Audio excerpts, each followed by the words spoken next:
Welcome to MissouriNet.com. It's time for our weekly chat with Jason West from MSHSAA as we get ready for the summer months and heat and football practices and practices for fall sports. So we wanted to talk a little bit about that. Jason, you guys just wrapped up your meetings with athletic directors maybe a week and a half ago, 2 weeks.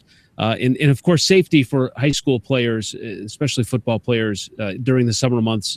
It's always been a concern, but now there's so much more of a focus, and it seems like you're trying to get a concerted effort to get people thinking the same way, using the same type of terms. Talk a little bit about that. Well, minimizing risks are always a top concern for any time you have a high intensity, high contact activity, and especially in the sport of football, there's going to be contact. And so with USA Football kind of taking over the organization of youth football and below the pro level of football, trying to get everyone on the same page and talking in the same terms. Well, many of these things people have done for years, it's always been called something else. And so what one state may call non-contact activities and what one state may call thud, then they're the same thing, but nobody knew that. And this is really a kind of a grassroots start to, okay, everybody, here's the 5 levels. We've all been doing this, but we're all going to be calling it this same thing.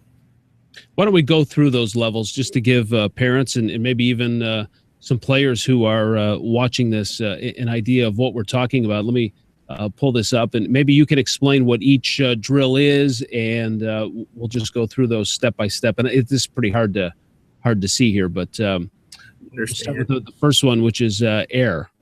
Yeah, air is the zero intensity. There's no contact.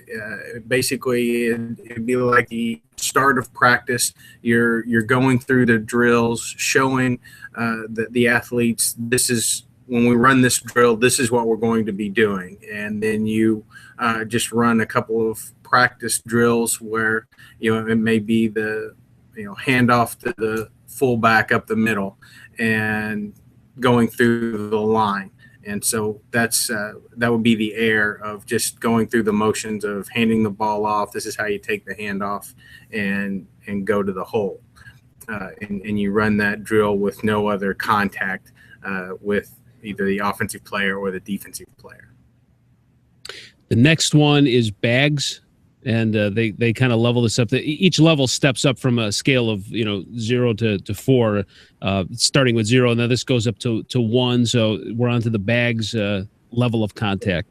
Then the second level is where you may be running that same drill, but instead of defensive linemen that you're running in between, you're running in between 2 of the tackling dummies or 2 people holding the bags that you run into to simulate another player. And so there's a little bit more intensity with that. There's also obviously some contact, but it's not with another player. It's going to be with the tackling dummy or the bag that's being held. Then we take it a step further. In the next level, you've got the control level. And so that's meant to, you may be running the same drill, but now we're going at a little bit faster speed.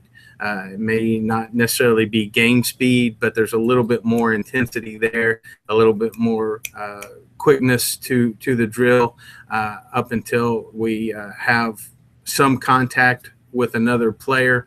But there's going to be a predetermined, okay, as soon as you make that initial contact, the drill is over. We're not taking them to the ground or anything like that, but there's some sort of predetermined of when the drill will be stopped. The contact on that, the pierce is above the waist. We're staying on our feet. We're staying upright. So it may be now we're showing the defensive player how to make that high tackle up above the waist.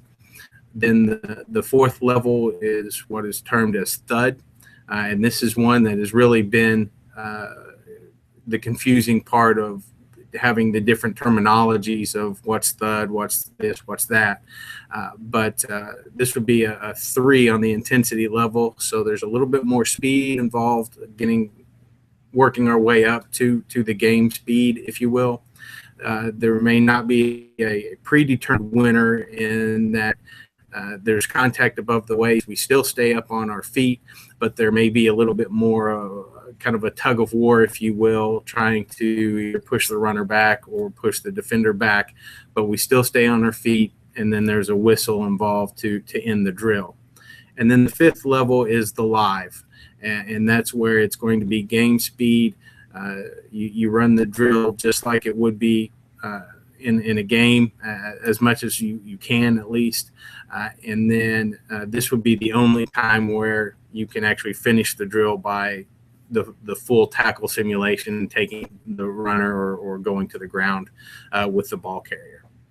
Now, Jason, we're speaking with Jason West from MSHSAA. He's the communications director. We're going over some new terms that USA Football has developed. The schools here in Missouri, are they familiar with these terms, or is this a little different than what most of our schools have been used to seeing?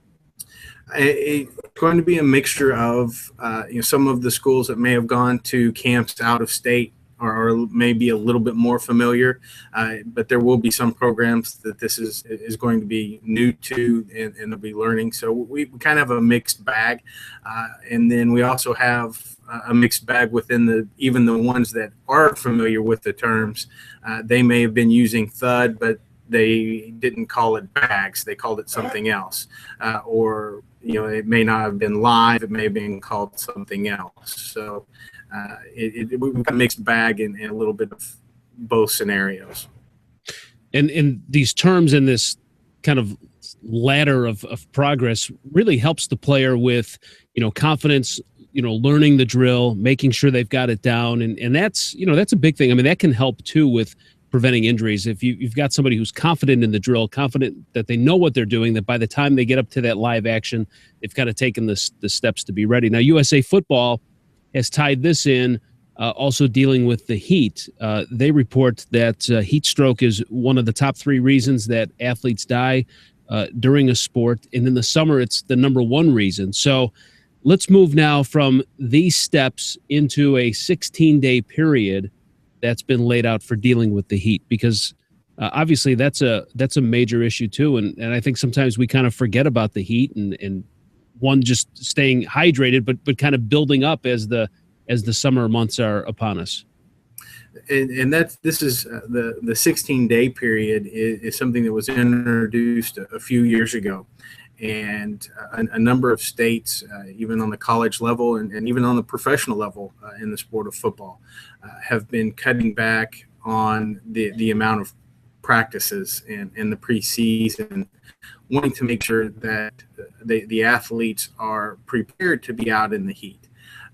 It's not like it was back in the days of Paul Bryant and the old school coaches, the Earl Bruces and the two-a-days and no water breaks because you're not playing well enough to deserve water and those type things. We're not out in the fields as much, baling hay in the summer, and so the conditioning practices over the summer have not been like they were back in the 50s and the 60s. We're much more used to our climate controlled air conditioning and watching film and practicing with our thumbs on the PlayStations and the Xboxes than we were back in the day. And so the time to adjust our bodies to the weather in late summer, early fall, it takes a little bit longer than it did so many years ago. And so the 16-day period helps not just the football athletes, but it's also there for the softball players, the volleyball players that may be practicing in the gym without air conditioning, all of the fall sports, the runners, the cross-country competitors that are practicing in that time of the fall as well. This is meant for all athletes that especially in the fall that need that extra time. The new period, we've plugged in these 5 new terms as well to help those football coaches and the schools that play football and have to worry about that period for football, so they can adjust their practices schedules and things like that. But like we said, that thing that's been in the works and been in practice for a couple of years now. And of course, you can find these forms at MSHSAA's website. And then we also have some links too at MissouriNet.com where you're watching this. You've got 31 schools that are participating in a contact study. Talk a little bit about that. Is it just during the summer practice, or is it season long? And what are you hoping to gain from these results? Actually, it's a season long study. And what we're hoping to get some good data on is really the amount of contact that happens during a regular week of practice. There are a number of states and the suggestions of limiting contact time during practice. I know Oklahoma recently went to a 90-minute period, 90 minutes of contact during the week. And there's a lot of pushback on that because people see, oh my gosh, 90 minutes. We can only have contact for 90 minutes. But in actuality, when you look at a practice and actually have the watches out there and saying, okay, how long are we actually in contact? Well, we're running a drill and it may be 5 minutes of contact, but we have an hour-long practice. Well, 45 minutes of that hour is going to be your calisthenics and your stretching and your showing the drill on how to run the drill. And then you actually get to the drill where the contact is or the live simulation.